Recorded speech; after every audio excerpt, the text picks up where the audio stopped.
बेटे की दुनिया बस गई और माँ अकेले रह गई। रात के लगभग 12 बजे थे। 45 वर्ष की एक वृद्ध माँ चुपचाप घर से बाहर निकली। बहू की नज़र उस पर पड़ गई। उसने तुरंत अपने पति को जगाते हुए कहा, देखो तुम्हारी माँ इस रात को कहाँ जा रही है। लगता है बुढ़ापे में कोई नया शौक पाल लिया है। पत्नी की बात सुनकर बेटे के मन में शंका पैदा हो गई। वह बिना कुछ कहे माँ के पीछे चल पड़ा। बहू भी उसके साथ खोली। माँ गांव की सुनसान गलियों से गुजरती हुई खेतों की ओर बढ़ रही थी।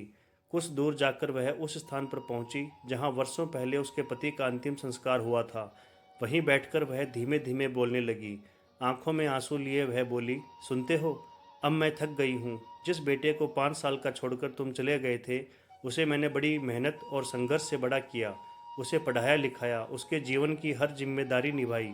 आज उसका अपना परिवार है, अपनी दुनिया है। वह अपनी पत्नी और बच्चों के साथ खुश है।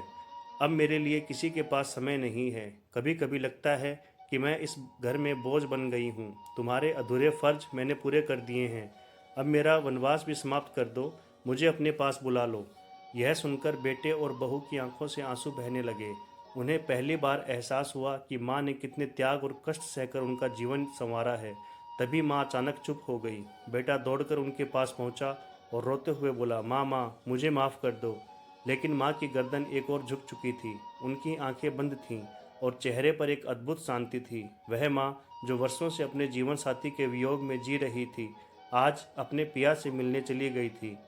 संदेश: माता पिता जीवन भर अपने बच्चों के लिए त्याग करते हैं। उनके रहते हुए उन्हें सम्मान, समय और प्रेम देना ही सच्ची सेवा है, क्योंकि उनके जाने के बाद केवल पछतावा ही शेष रह जाता है। कहानी ने दिल छुआ हो तो शेयर जरूर कर देना।